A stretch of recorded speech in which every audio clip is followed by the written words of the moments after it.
world is changed forever by a new technology, nuclear. Two superpowers dominate the world, each facing the other in a state of neither war nor peace. This is the story of the Cold War, how the push of one button could lead to total global destruction. Together we shall save our planet, or together we shall perish in its flames. How the struggle between two political systems caused millions to suffer. Spying was very much part of the Cold War.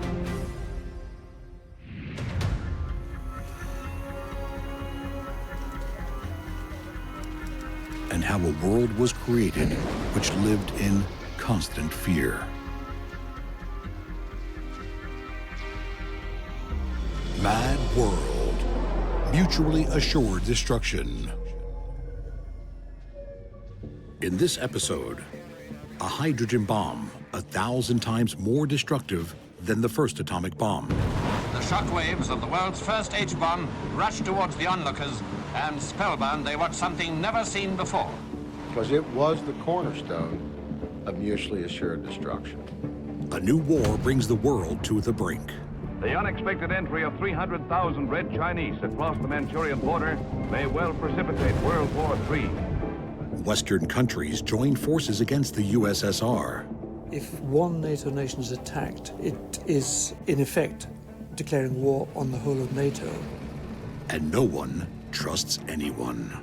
And one forgets about it, you know, the kind of paranoia and all that, because it's a different world, it's a different mindset completely.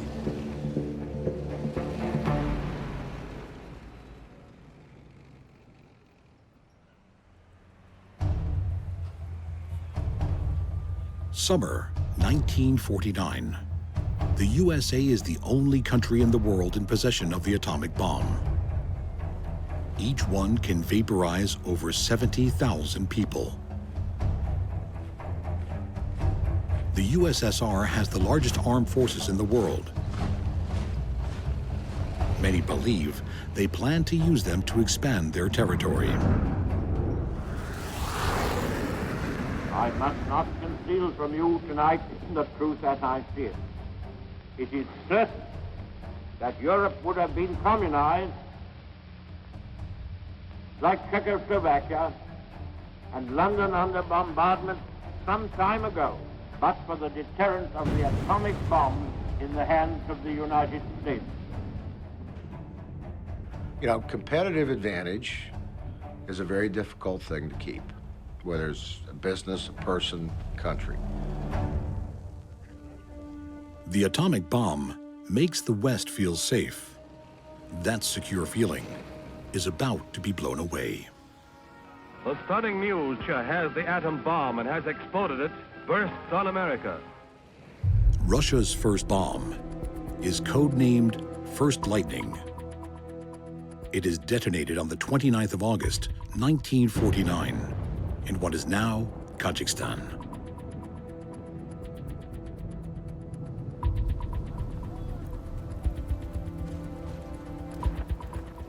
You got that sense of humanity being in danger of annihilation.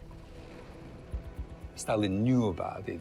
Russians were already working on a similar kind of a project and were provided some information by their own spies and by willing parties in the United States who felt that the Cold War had to be a bit more balanced, that they didn't like the fact that America was the only one possessing the superweapon.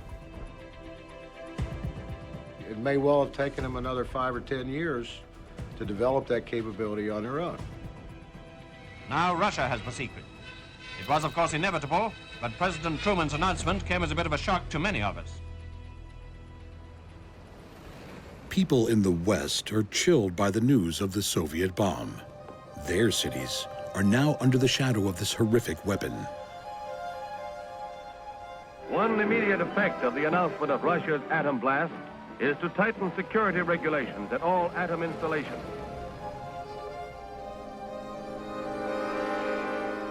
Ground guards are kept on their toes by constant target practice, and they have orders to shoot to kill at any suspicious stranger. Every inch of the Hanford plant is patrolled from the air. And for the most up-to-date roadblock, watch the following scene.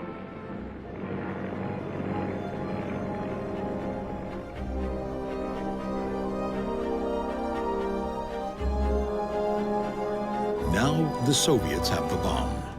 The Cold War has begun in earnest.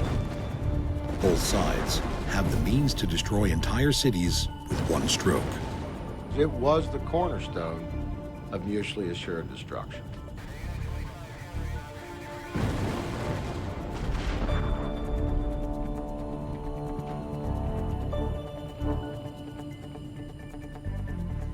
The Soviet Union and its agents have destroyed the independence and democratic character of a whole series of nations in Eastern and Central Europe. But will the USSR stop there? Troops are building up in Eastern Europe. Are they there to enforce Soviet domination, or are they preparing to attack? It is this ruthless course of action and the clear design to extend it to the remaining free nations of Europe that have brought about the critical situation in Europe today. The countries of Western Europe are too small to defend themselves if attacked.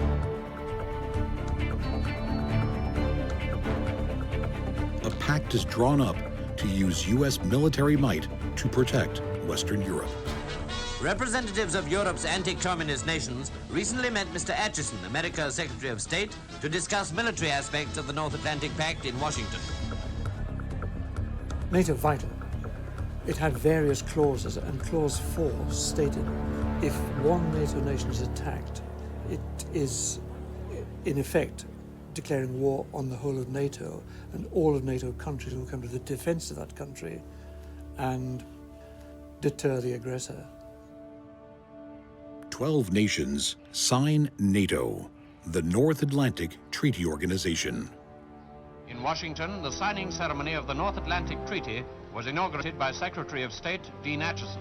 I welcome warmly to our country and our capital the foreign ministers who have assembled here to sign the North Atlantic Treaty.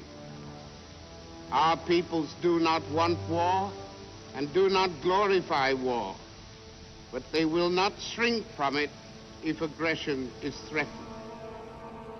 The NATO alliance unifies the armed forces of Western Europe into one giant military force. The USSR sees it as preparation for war. There are those who claim that this treaty is an aggressive act on the part of the nations which ring the North Atlantic. That is absolutely untrue. For us, war is not inevitable. American arms and men are moved to Europe.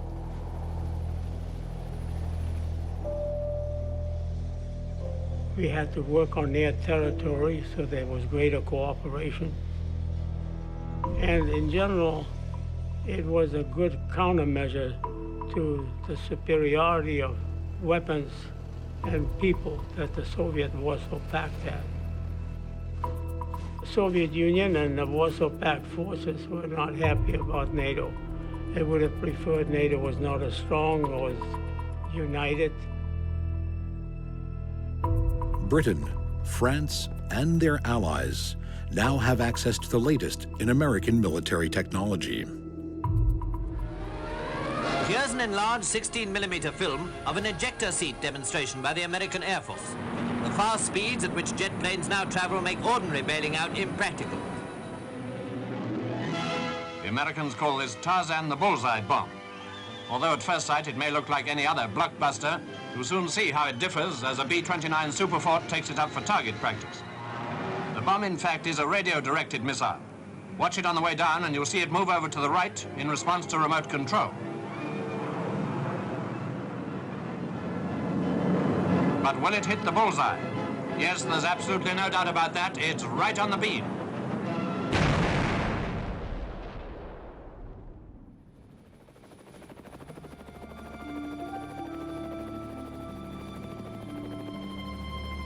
June 1950. Atomic bombs will be shipped across the Pacific, ready for use. Since the end of World War II, the nation of Korea has been divided. the communist North, and the capitalist South. South Korea, of course, was a dictatorship, and there were many people languishing in political prisons. Both sides want a united Korea on their terms.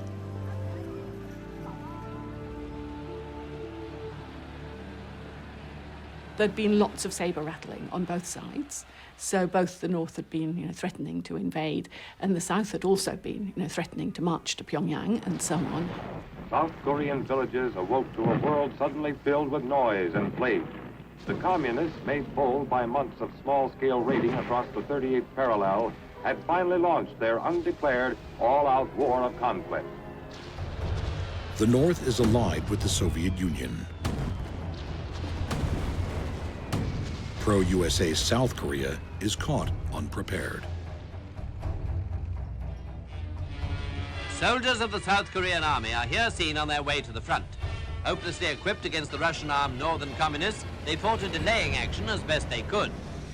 Spearheaded by tanks, the Red forces had moved swiftly. In 2 days, they were attacking the capital city itself. The Korean War was actually the Cold War getting a little hot. Discover the past with exclusive history documentaries and ad-free podcasts presented by world-renowned historians, all from History Hit. Watch them on your smart TV or on the go with your mobile device. Download the app now to explore everything, from the wonders of ancient Pompeii and the mystery of the princes in the tower to the life of Anne Boleyn and D-Day. Sign up via the link in the description. Seoul is quickly captured by the North Koreans.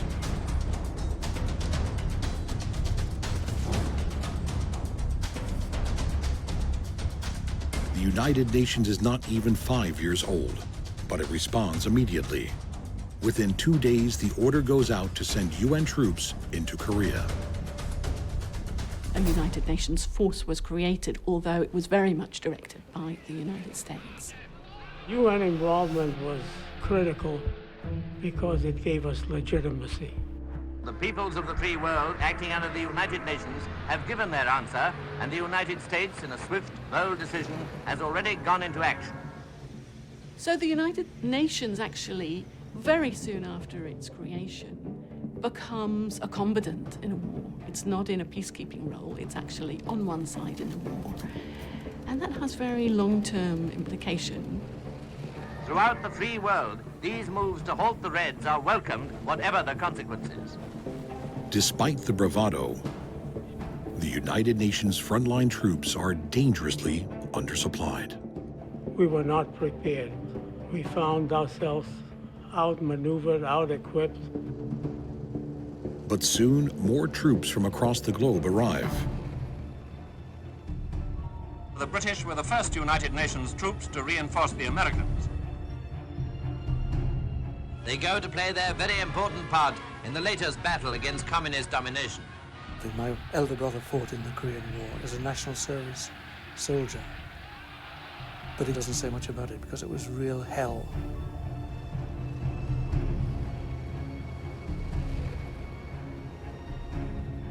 Support from the USSR for North Korea quickly becomes obvious. Here's the North Korean pilot who flew across in a Russian-built MiG-15 jet fighter to surrender to the United Nations. Also in the bag is this Russian-built armored car, together with a 76mm field gun. Those markings clearly show its Soviet origin. This is not just a Korean war, it is a proxy war, a struggle between the USSR and the West on Korean soil. I'd like to ask whose troops are attacking deep in the country of somebody else? Who has the influence and the power to call off the invading Northern Korean army? The Soviet Union. A tenth of the Korean population will die.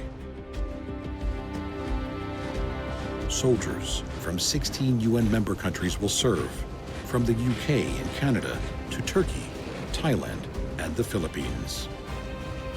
Tens of thousands of troops from all over the world will be killed or seriously injured. I saw 3 tanks. They cut loose with machine gun fire, shooting my left forearm completely off.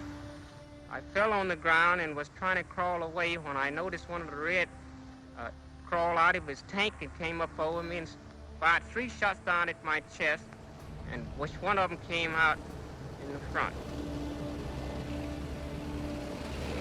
Then, a surprising turnaround. One of Movietone's cameramen flew with a recent mission carrying supplies to a United Nations battalion completely surrounded by the enemy. Ammunition, food and water were accurately dropped by parachute. Less than 6 months into the war, the UN troops have the upper hand. First pictures of the reoccupation of Seoul by South Koreans show Marines of the Republic engaged in street actions. Following the brilliant work of the American Marine Advance Guards, these troops were mopping up stragglers, interrogating and searching North Koreans throughout the city. The capture of Seoul had been a tough job, and it was inevitable that many civilian casualties should occur in the process. Some estimates indeed have put them at over 20,000. And now, with United Nations sanction, comes the crossing of the 38th parallel to finish the story of North Korean aggression. As UN troops surge forward, reports from the front line are full of confidence. The shattered communist forces are pulling back into the last corner of this peninsula they had set out to conquer. UN troops follow as fast as the tortuous terrain and increasing cold will allow. UN troops overrun most of North Korea, all the way to the border with China, the Yalu River. The village of Haisanjin huddles against the banks of the Yalu across from Manchuria. Here, men of the 7th Division set up their outposts. The tide has indeed turned suddenly. All honor to the American soldier and his officers who have achieved such resounding victories so swiftly. December 1950. Everyone thinks the war is nearly over. Even the incredible cold does not seem such a threat. The Korean winter was now setting in pretty fast. Witness the fact that paddy fields had become skating rinks.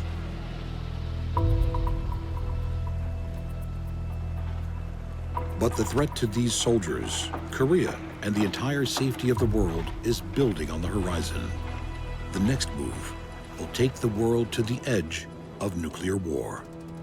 The unexpected entry of 300,000 Red Chinese across the Manchurian border may well precipitate World War III. The problem was that once the UN and US forces marched north, then they continued up towards the Chinese border, and China was quite reluctant to get involved in many ways. If you think about it, it makes sense. They'd only just come out of a terribly destructive civil war of their own. But as soon as they felt that their sovereignty might be threatened, then they came in. The manpower resources of the Chinese military surge forward. Down there below are some 20,000 American troops, somehow withstanding the bitter cold and driving snowstorms, encircled by hordes of Chinese communist forces in the hills. Yes, just about as hard and perilous a situation as it's possible to imagine. Casualties were heavy, both from enemy fire and from frostbite, and large numbers were evacuated by air. It's also a terrible place to wage war, because the hills are murder for infantry. And the other thing is it's cold. Cold weather was hard on us. As the communists moved south toward Daejeon, we pulled back across the Kun River. All seems lost for South Korea.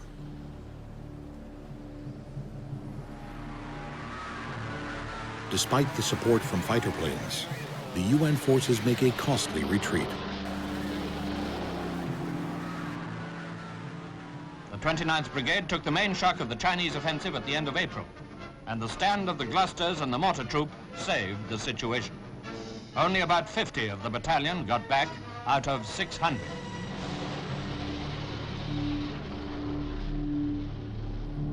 The Korean War becomes a massacre.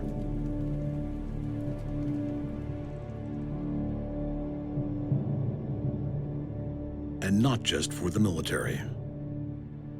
For hundreds of thousands of civilians trying desperately to outrun the advancing communists, the journey southward was a nightmare of cold, weariness, and confusion. The children who had no part in the causes of war received full measure of its hardships just the same. Terrible things that were done on both sides. I think we have to say that in retrospect, certainly. I mean, many massacres on both sides of the border. It's particularly part of the problem of having a war that was both a civil war and an international war, and in a way a kind of proxy Third World War. So the civilians bore the brunt of the suffering. In spite of all difficulties, more than 1,000 Korean orphans were evacuated by air. As a 5th Air Force chaplain explained, we just couldn't leave those kids there to die. One of the sad parts of non-combatants caught in the middle of a conflict or battle is they're pretty much on their own. While the man and woman in uniform has at their disposal ambulances, hospitals, medication, evacuation systems that takes you all the way back to the States, none of that is available for the civilians.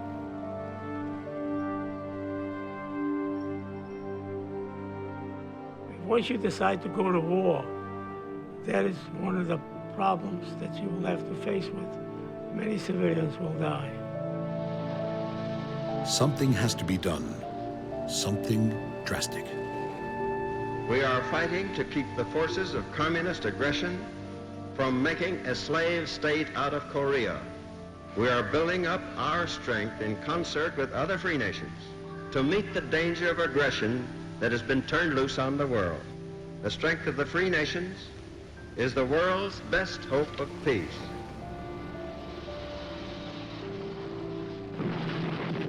By the end of 1950, the U.S. has 369 atomic bombs ready for action. But the United States did not know how many have been built in the Soviet Union. We are willing, as we have always been, to negotiate honorable settlements with the Soviet Union. But we will not engage in appeasement.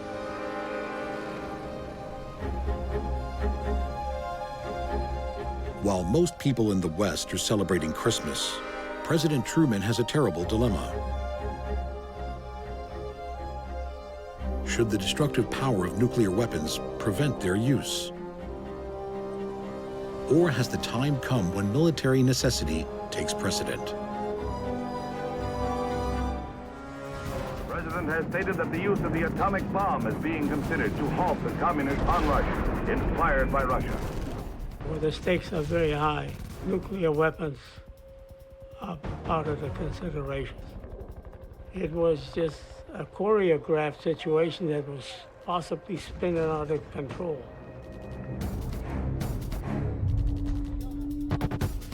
Truman makes the unthinkable decision. Atomic bombs are secretly transferred to U.S. bases in the Western Pacific. The U.S. are preparing to drop them on cities and military bases in China. There were certainly people within the US who strongly favored using atomic weapons. Obviously, in a situation of war like that, there's always a risk. If the United Nations yields to the forces of aggression, no nation will be safe or secure. If aggression is successful in Korea, we can expect it to spread throughout Asia and Europe and to this hemisphere. It is no exaggeration to say that that problem is the gravest one now confronting the world. There's a very real fear that nuclear warfare in Korea could lead to Soviet attacks in Europe. Truman delays. His hope is that the employment of this devastating weapon will be unnecessary. But the final hope lies with the United Nations.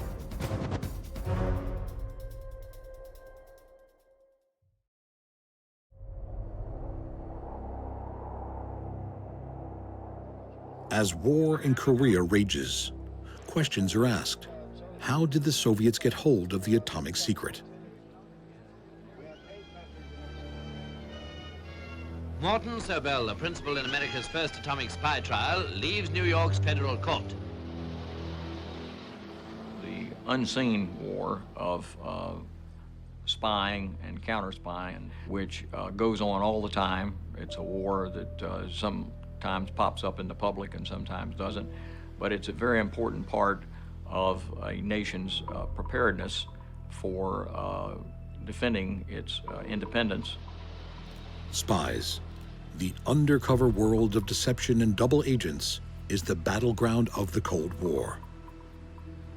He's accused with Julius Rosenberg, electrical engineer, of conspiring to give Russia vital secrets of the atom bomb. Many of the top engineers and scientists, such as the Rosenbergs, had grown up in New York and were very much part of the socialist, international, and leftist circles. Harry Gold is seen here in Philadelphia just after he'd been granted postponement of extradition to New York for trial. He's accused of passing atomic secrets to Russia. And an American woman, Judith Copeland, employed by the Department of Justice, was arrested with typed copies of secret documents. The ability of the Soviets to obtain atomic bomb secrets and intelligence was one of the great successes of the Soviets and failures of American intelligence. The USA and other Western countries are democracies. Their citizens support a range of political views. Some believe in communism. People who had sympathies for that particular philosophy, and so that led Soviet espionage to a number of these people working on the Manhattan Project, and they were able to recruit them and to obtain their cooperation, sometimes not for money, but on the basis of you can't afford to let one power have this capability. A new and counterintuitive theory forms that the world might actually be a more stable place now that both sides possess the atomic bomb. You could argue that having deterrence on both sides actually creates some kind of guarantee that no one would use the first strike. It is the morbid philosophy of the Cold War. Some turn traitor and actively support the USSR.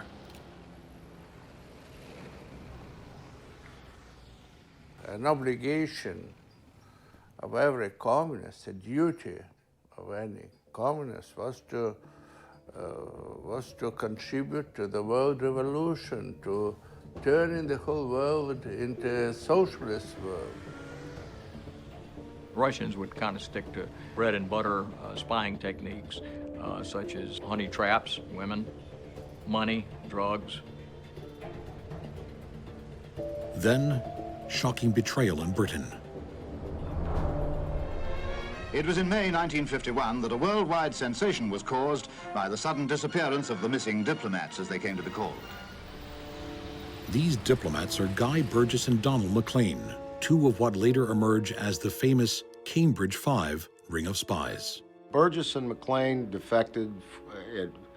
Who knows, really? They certainly weren't going to have a very enjoyable life had they stayed in the West. It was believed they had gone to Russia, and this was later confirmed. These were a group of spies, and it's really four that we know about. The fifth is only suspected, that are largely British, that were in possession of early secrets during and shortly after the Second World War relating to nuclear capability. They gave the secrets away to the Russians, and it was very damaging. Along with Kim Philby, Anthony Blunt, and a mysterious fifth man, their actions add to Western government's sense of paranoia. Any communist is considered a traitor, Investigative committees and prosecutions in the USA, led by Senator Joseph McCarthy, become hysterical. Of course, as far as war is concerned, we're at war with the communist half of the world. That war wasn't started by us. It can't be ended by us except by ultimate victory. Well, there's 2 or 3 kinds of spies. One kind is those that have official cover. In other words, they have a diplomatic passport. Then they're generally caught and declared persona non grata, which means they got 48 hours to get out of town and go back to Russia or come back over here. If they're more deep cover agents, a non-official cover, and they get caught, well, then they can get locked up for, 25, 30, 40 years. The committee hearings become a witch hunt. Any American thought to have communist sympathies is accused of being a traitor. Edward J. Fitzgerald. I refuse to answer this question on the grounds that any answer I may give may tend to be self-incriminating. Hundreds of Americans go to jail. Thousands lose their jobs. Do you think that you have been guilty of any un-Americanism yourself? Fighting communists and getting a bit rough with them, Mr. Hillary, is un-American, then I must plead guilty to being un-American. Frankly, McCarthyism means calling a man a communist who is later proven to be one. McCarthy probably was on the right theme, but it kind of got out of control and he became his own worst enemy. McCarthyism ramps up the persecution of people with communist sympathies. But trials like this have been going on in the USA since World War II, spearheaded by the head of the FBI, J. Edgar Hoover. Communism in reality is not a political party. It is a way of life, an evil and malignant way of life. It reveals a condition akin to disease that spreads like an epidemic. And like an epidemic, a quarantine is necessary to keep it from infecting this nation. The mass media of the time is targeted, including the Hollywood movie industry.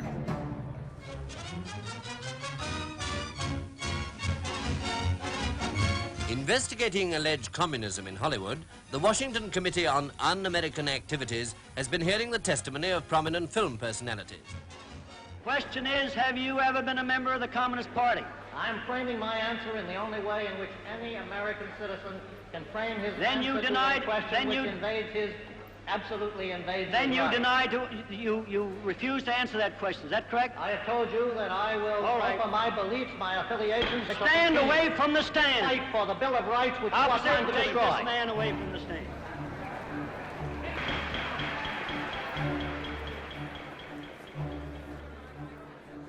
Yeah, paranoia associated with Soviet involvement, intelligence involvement, kind of reached a point of almost becoming debilitating.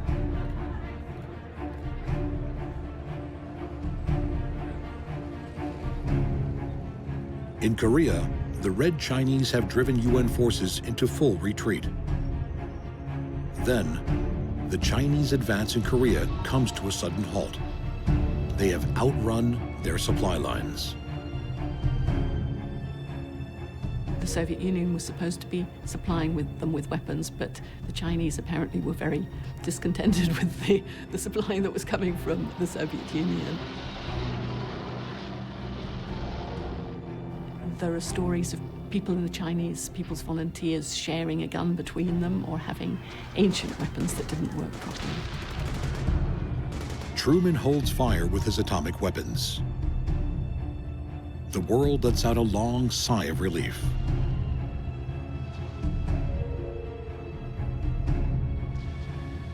American planes with conventional weapons batter the stalled Chinese forces. Air power is beginning to exert its full influence on the course of the Korean campaign. B-29 superfortresses take off on a mass raid. We photograph wave after wave of bomb-dropping giants plastering a target.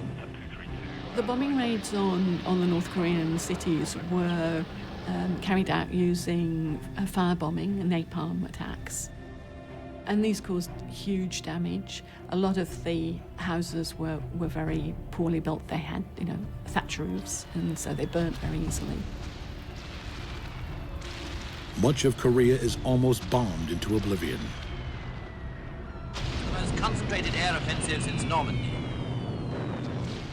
By mid-1951, armies of North and South Korea are facing each other pretty much where they'd started a year earlier. Peace talks begin. Communist war correspondents and their United Nations opposite numbers evidently get along quite well, though the truce talks were reported at this time as being sticky. A few days later, the Red General Nam Il led his delegation to the site, followed by the United Nations party under Admiral Joy. Soon afterwards, it was reported that the communists had at last agreed to a ceasefire position related to the existing battlefront, but there were still complications. One of the core problems was around prisoners of war. Under the Geneva Convention, really both sides were supposed to send the prisoners of war back to where they came from. But that actually was really complicated in the Korean War. Many communist prisoners feel it's not safe to go home. Some make a break for freedom. 3,600 of the communist prisoners took part in the insurrection, and the small United Nations garrison had to open fire or be overwhelmed. The UN POWs are trapped in North Korea as hostages. Later reports reveal the atrocities committed in the prisons. Well, I was taken into solitary confinement for organising escape committees and other illegal activities it whilst in the camp. Had various sorts of persecution, with boxes, beating up, bad food. Yes, I lost the sight of my left eye, but I hope to get the sight back again in the near future.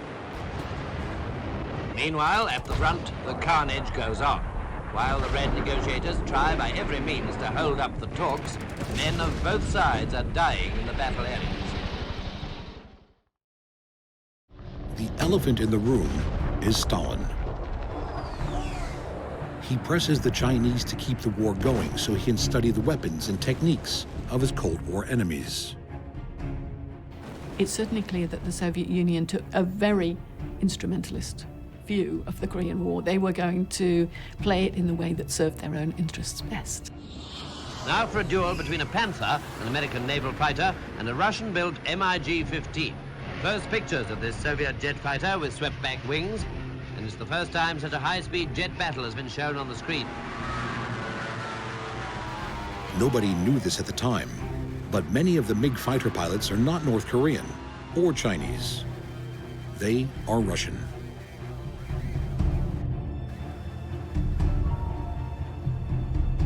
These dogfights are the first time the USA and the USSR come into direct combat during the Cold War. Cold War superpowers are fighting each other directly in the skies above Korea. So yes, they sent pilots in. They provided a certain amount of equipment both to the North Koreans and the Chinese, but they were cautious not to send ground troops in, again, not in order not to cause that outbreak of a Third World War. Then fate lends a hand. When from Moscow news of the stroke that ended Stalin's life spread around the world, it was all the more startling because so unexpected. Now Moscow mourns a man who rose from humble origin to rule from the splendor of the Kremlin, holding sway not only over the USSR, but also over the satellite countries. The passing now of the man who had so long directed worldwide communism must have far deeper implications.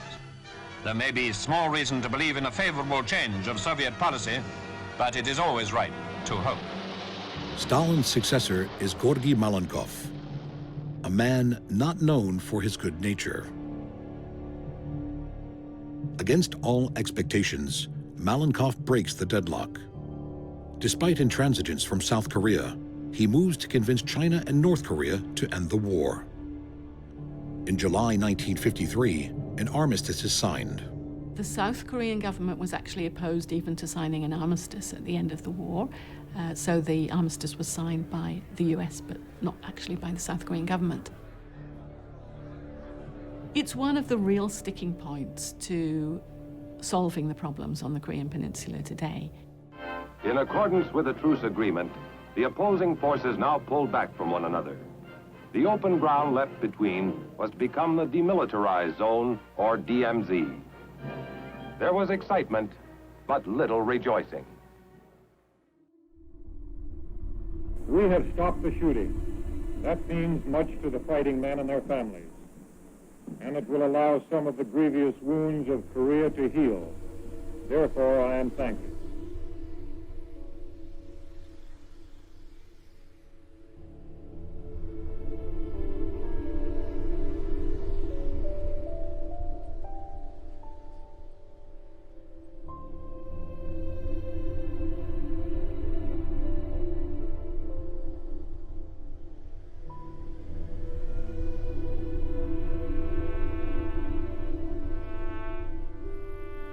It probably would be a good moment for the United Nations to look back and reflect on their role, on what it did to the global order in the Cold War era. I think the role of the UN in the Korean War just made it much more difficult for the UN to play a really neutral role in the Cold War.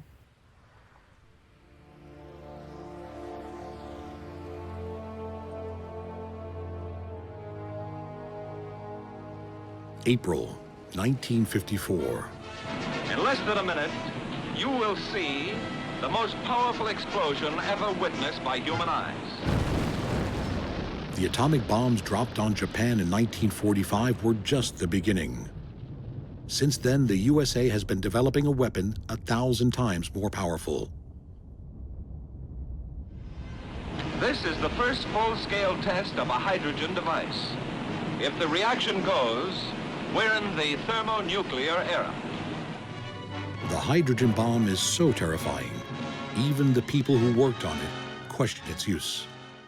The technical implications of the bomb, its colossal destructive power, and its ease of delivery by the new methods of rocket warfare convince me that if ever we are engaged again in a major war, it will mean the obliteration of our island home as an industrial center. It was a capability that even those of us that helped invent it just couldn't grasp. The H-bomb could make the horrors of the original atomic bomb look moderate.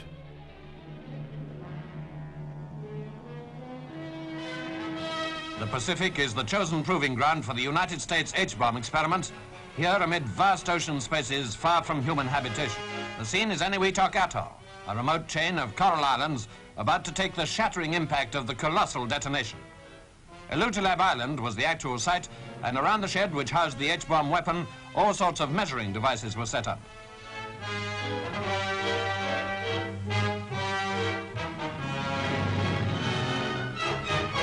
The last few seconds are counted. 3, 2, The shock waves of the world's first H-bomb rushed towards the onlookers, and spellbound they watched something never seen before.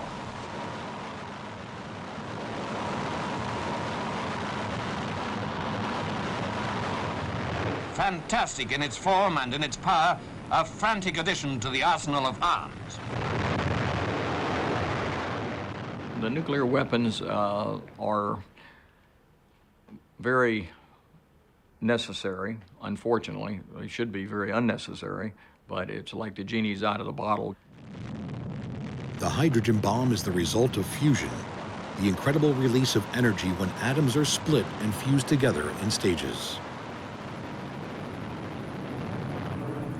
Later, a helicopter flew over, and the pilot found that the island had completely disappeared.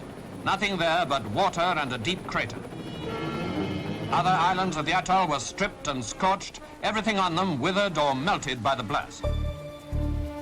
With the H-bomb, the USA regains its position as the only world superpower. A soldier learns, as a nation must learn, that integrity, backed by strength, is the only sure way to lasting peace. Zero-hour bikini for the explosion of America's first airborne hydrogen bomb. Lights and radar reflectors define the target area, while the bomber at a height of 9 miles peels off for the drop to be made at 50,000 feet. These pictures, the first to be released, were photographed from 50 miles away.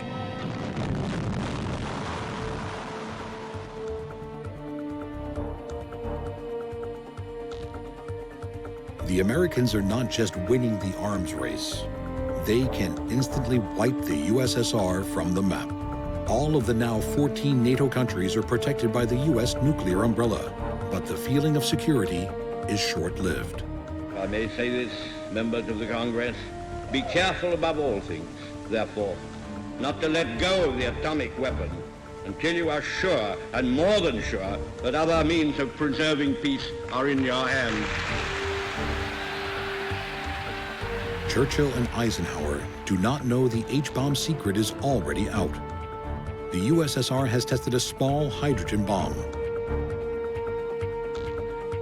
18 months after Eniwetok, the Soviets set off a full-size H-bomb. So big, it triggers detectors in the West.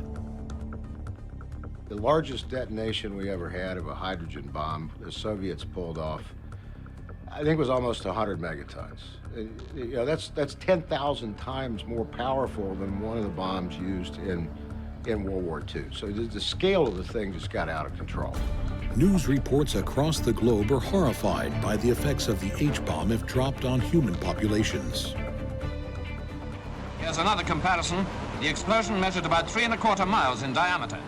That's how it could strike in New York, the Empire State Building in the center.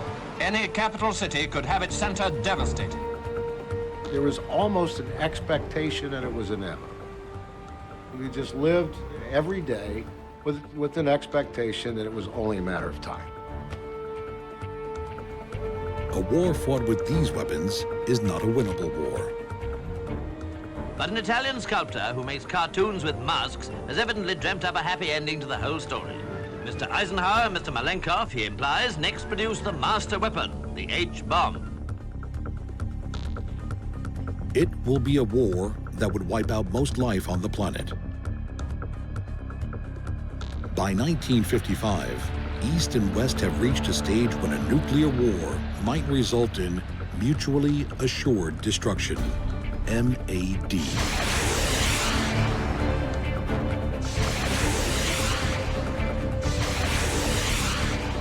Still, given goodwill on both sides, a solution can be found. In place of H-bomb, doves of peace.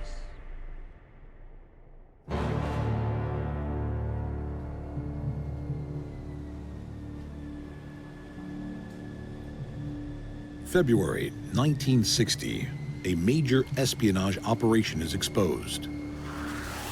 A secret American plane flies too low over Soviet airspace. The Soviet Union opens fire. On display in Moscow, what's alleged to be the wreckage of the U-2 spy plane, which Russia claims to have shot down by rocket. It includes photographs of the suicide needle and other equipment alleged to have been carried by the pilot. It was a great major technical feat to have the U-2 performing aerial reconnaissance over the Soviet Union. The plane is a U-2, a high-altitude plane that almost no one knows exists. It was on a mission to take aerial photographs of Soviet military bases. Our sense was that it was a major mistake. I mean, that was kind of how it was viewed. You know, how could an American pilot have gotten shot down by, the Russians? We must have screwed up somewhere.